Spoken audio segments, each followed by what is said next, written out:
How successful is North Korea in the Ukraine war? Is there a force that can stop them? These questions have been puzzling since the first day. Tens of thousands of North Korean soldiers fighting for Russia arrived in the Keske Oblast. North Korea has the fourth largest army in the world with about 1.3 million active personnel, representing about 5% of the total population. In addition, zero reservists are believed to serve in the North Korean army North Korean leader. Kim Jong-un has made defense spending a priority. In January, Pyongyang announced that 15.9% of total government spending this year would go to defense, according to analysts. The North Korean military has tested nuclear weapons 6 times and has developed ballistic missiles capable of reaching the US mainland.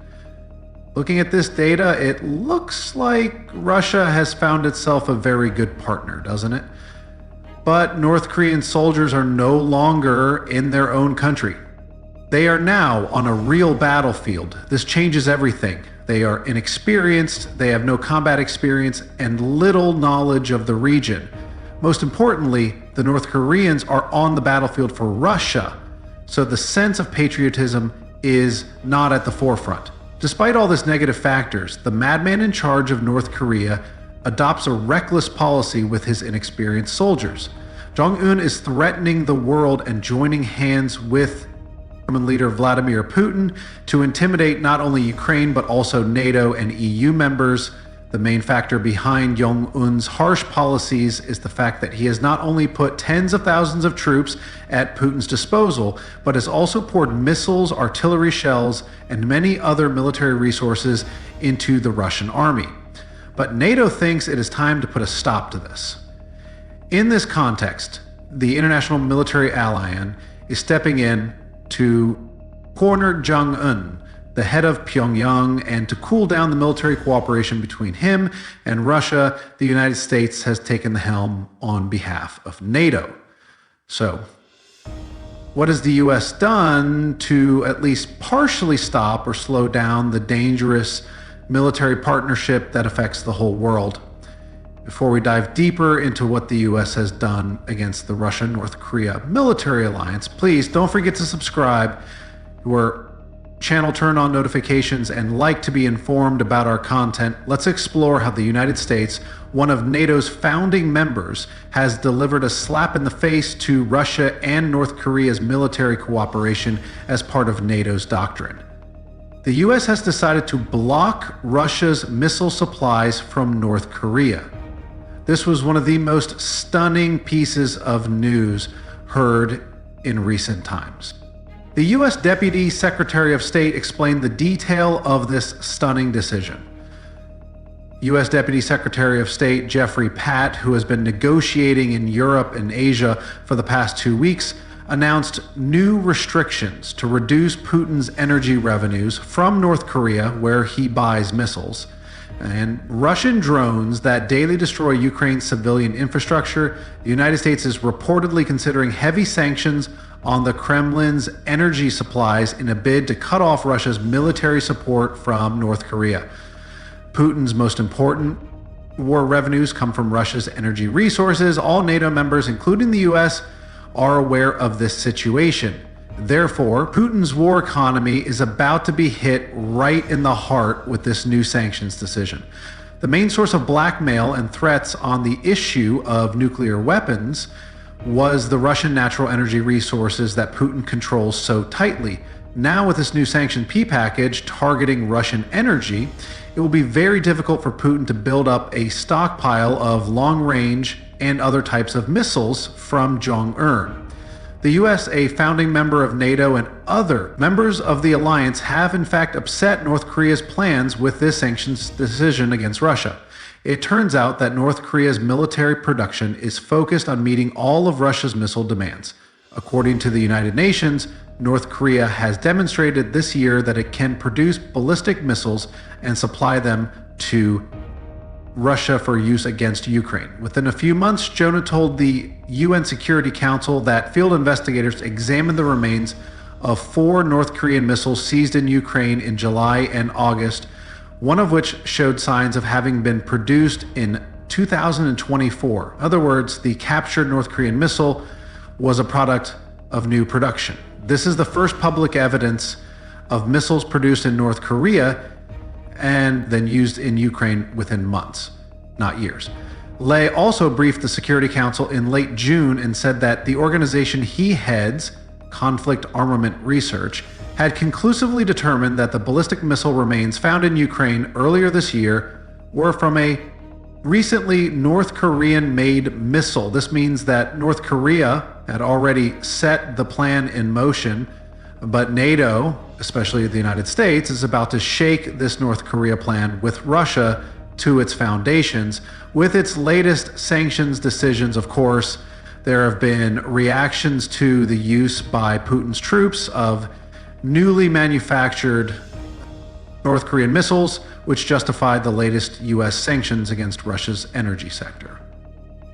Russia's own ambassador Vasily Nenya objected to Leff's second appearance at a council meeting chaired this month by the US ambassador Linda Thomas-Greenfield, who holds the rotating presidency. He claimed that Leff represented NATO and the European Union and questioned whether his organization could provide impartial assessments.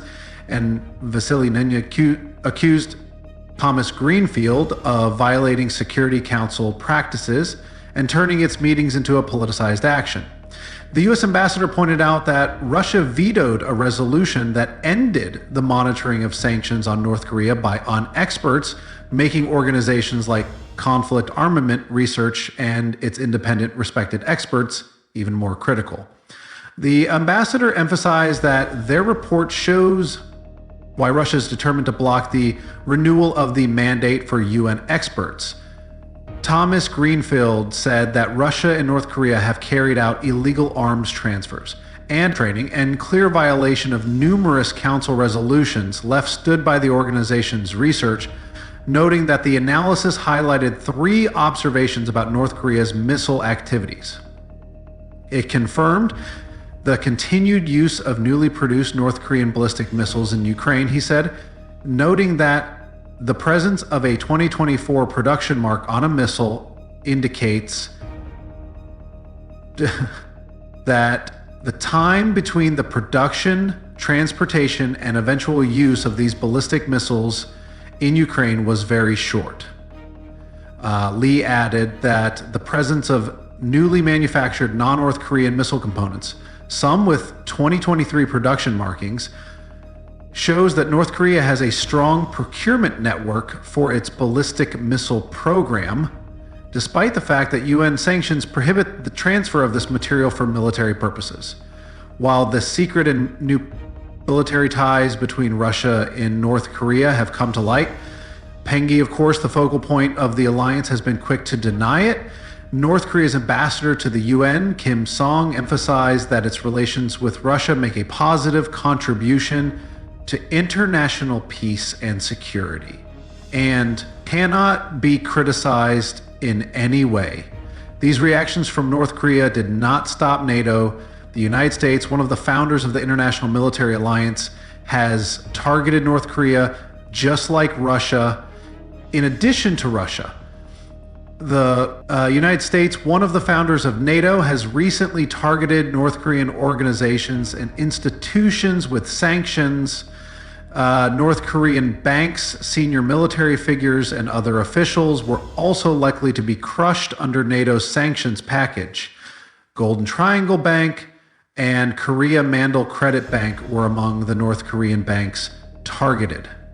Treasury Department said in a statement, among the sanctioned officials are North Korean generals who were among the thousands of troops Pyongyang deployed to Russia to aid its war effort in Ukraine, the ministry said. But Pyongyang was far more concerned about sanctions against economic organizations rather than the military echelon. Such sanctions freeze designated entities' assets in the United States, prohibit them from trading with Americans, and prevent them from dealing with the U.S. financial system. For this purpose, the U.S. Treasury Department has already sanctioned Russian-based foreign trade companies that it said were shipping oil and gas to North Korea. The companies included VTO Trading DV Inc. and Nova Subur School Gas. The Treasury said they began shipping thousands of tons of oil and gas to North Korea starting in 2022 and continuing until at least April 2024. North Korea likely received more than 1 million barrels of oil from Russia over an 8-month period this year, circumventing unsanctions, according to an analysis of satellite imagery published in November by the UK-based Open Port Center. Since March, North Korean oil tankers have made more than 40 visits to the Russian port of Akne in the Far East. The report on the website of the research group Open Source Center said NATO sanctions also targeted CA's AO, the Russian-based parent company and 100% owner of Nova Sear SCGS. Also affected was OQ Trading Company, or OQA, North Korea-based foreign trading company, that the Treasury said received thousands of tons of oil shipments from Russia. While sanctions are not entirely sufficient to prevent such clandestine dealings, both the North Korean and Russian sides are concerned about recent decisions from NATO. While the United States, one of NATO's founding fathers, seems determined to disrupt the illicit supply and facilitation networks that enable these destabilizing activities, Russia, in particular, is calculating that it's planning to revive its war economy by exporting its energy resources to other countries. Countries will be disrupted already with the start of the war. Revenues from Russian energy resources have plummeted rapidly. Earlier, it was reported that the gas transit contract between Ukraine and Russia would expire on January 1st, 2025. Europe has taken steps to prepare for the suspension of transit. The share of Russian gas in Europe fell to 6%, and the share of Russian gas transiting Ukraine dropped to 4% before the war. Russia supplied 50% of the EU's gas imports in the first year of the war. Putin turned off the taps of a major pipeline to Europe. Fuel prices soared, squeezing the economies of Ukraine's allies. So far, Europe has weathered the shock well and has stockpiled enough gas to fill its landfills. But Putin's desire to turn gas and oil into financial instruments to continue his occupation of Ukraine has turned everything upside down. But this time, the West mobilized against Putin's plan in an attempt to restrict funding for Russia's war machine. The EU G7 countries imposed an embargo on Russian crude oil and a price ceiling of US $60 per barrel in December 2022. Over the next 12 months, the price cap and embargo had a significant impact on revenues and forced Russia to find new markets and ways to transport its oil. Russia did this by offering big discounts on Euro's great crude. It has been 2 years since the price cap was introduced. CA estimates that during this period, sanctions have forced Russia to reduce the euro's price by around 15% since the sanctions. Russia has lost an estimated $14.6 billion in revenue from Euro's crude exports. CA estimates that in the second year of sanctions, Russian Euro's crude oil revenues were affected by 10%, resulting in a loss of $4 billion. This impact was felt most acutely in the first half of 2024, when Russian revenues fell by $5 billion. The price cap had an impact, but did not reach its potential. The lack of enforcement and the willingness to lower the price cap meant that Russia found a way to circumvent the cap and find new markets as time went on, especially in the second year of sanctions. In the first year of sanctions, Russia was losing on average 23% of its euro's crude export revenues each month due to the price cap. And the embargo, this figure dropped sharply to an average of 9% per month in the second year of the cap. The impact declined steadily until 2024 in October. The impact on revenues was 63% lower than in January. Putin had to find a way out of this situation and turn Russian energy into a source of war. Since Russia had established a network of shadow tankers, it considered the option of selling its oil over the border to new markets in non-sanctioned countries in November. 35% of Russia's seaborne crude oil and products were transported by tankers, subject to the oil price cap. The rest was transported by shadow tankers and was not subject to the obligation to comply with the oil price cap policy, while 80% of the total volume of Russian crude oil supported by CA was carried by shadow tankers owned or insured in price cap countries, accounted for 20% of the total value of Russian crude oil exported in November. Shadow tankers carrying petroleum products accounted for 40% of Russia's total volume of products. This was indeed an incredible figure in November 202436. 9 ships exported Russian crude oil and petroleum products, 206 of which were shadow tankers. 28% of these shadow tankers were at least 20 years old. Older shadow tankers carrying Russian oil and oil products through the exclusive economic zone's territorial waters or various states of EU member states raised environmental and financial concerns due to their age, questionable maintenance records, and insurance coverages for shadow fleets may lack sufficient protection and indemnity insurance to cover the costs in the event of an oil spill or disaster in the event of accidents. Coastal countries may bear the financial burden of the cleanup, not to mention the consequences of damage to marine ecologies. The cost of cleanup and compensation for an oil spill from tankers with questionable insurance can exceed 1 billion EUR for the taxpayers of the coastal country. But all this is not in Russia's interests. Putin's only goal is to somehow monetize his country's energy resources. And the North Korean side is turning a blind eye to Putin's goal, because North Korea has interest in this too, in exchange for supplying Russia with troops, missiles, artillery, shells, and other resources the Pyongyang regime imports. Military technology: Russia is helping North Korea significantly with the technology of its air defense systems. This allows North Korea to become more influential both in Eastern Europe and in South Korea. For North Korea, putting its southern neighbor under pressure is a much higher priority. It is already known that Jong-un sent troops to the Ukraine war for Russia for this very reason, and that he had already signed a military cooperation agreement with Putin. The South is also very determined on this issue. The South Korean president has made it clear to the North Korean regime, which dreams of a strong unification, and intently watching the Republic of Korea, that any invasion will result in the end of his regime. North Korea, for its part, has ratcheted up the pressure. Pyongyang began ringing invasion bells against its rival South Korea, which it claimed was flying drones and dropping leaflets saying its frontline army units were ready to launch an attack on South Korea.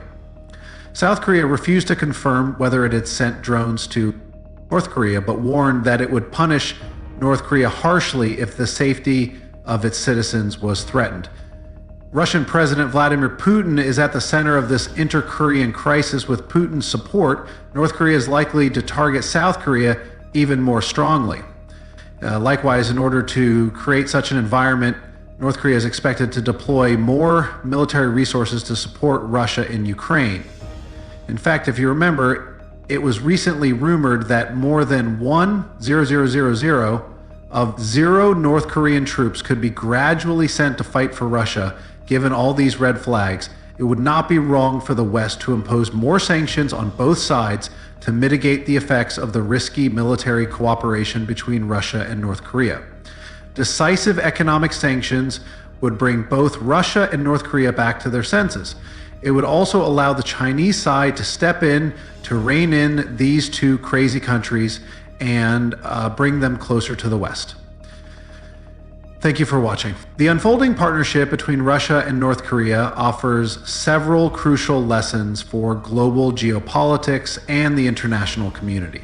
First and foremost, it underscores the intricate web of alliances and dependencies that fuel conflicts worldwide. Russia's ability to circumvent sanctions through partnerships with regimes like North Korea highlights the persistent challenge of enforcement in a globally interconnected system. Despite the efforts of NATO, the EU, and the United States, these nations continue to find ways to sustain their military campaigns, often at the expense of global stability. A key takeaway from this situation is the need for a more coordinated and proactive global response. While economic sanctions are a powerful tool, their efficacy diminishes without strict enforcement and a unified stance among major global players. Shadow fleets and covert trade networks demonstrate how resourceful these regimes can be in evading restrictions. To combat this, international organizations must invest in technologies and strategies to monitor and neutralize these clandestine operations more effectively. The environmental risks associated with shadow tankers also highlight the broader consequences of geopolitical conflicts. These aging and poorly maintained vessels pose serious threats to marine ecosystems and coastal economies, potentially leading to catastrophic oil spills. This serves as a reminder that wars are never confined to battlefields. They spill over into the environment, the economy, and the lives of ordinary citizens far removed from the conflict zones. Addressing these risks requires not only stricter regulations on international shipping, but also global cooperation to hold violators accountable. On a broader scale, the situation calls for greater attention to the role of authoritarian regimes in destabilizing global peace. North Korea's increasing militarization and its willingness to supply arms and troops to other nations demonstrate the dangerous ripple effects of unchecked military ambitions. Similarly, Russia's exploitation of these alliances to sustain its war economy underscores the urgent need for diplomatic interventions that address the root causes of these conflicts, rather than merely responding to their symptoms. From a humanitarian perspective, the cooperation between Russia and North Korea serves as a stark reminder of the human cost of war. Tens of thousands of North Korean soldiers, many with little or no combat experience, are being deployed to foreign battlefields, driven by political motives rather than any genuine sense of patriotism. This raises ethical questions about the use of human lives as pawns in a larger geopolitical game. It also underscores the importance of promoting dialogue and diplomacy as alternatives to conflict. In conclusion, the ongoing crisis is a wake-up call for the international community to strengthen its resolve in upholding international laws and norms. It is not just about imposing sanctions or countering military aggression. It is about creating a world where such conflicts are less likely to arise. This requires addressing underlying issues like economic inequality, authoritarianism, and resource dependencies that fuel these alliances. David Professori, Dr. John DeFaus. By learning from these events, nations can work together to build a more resilient and peaceful global order.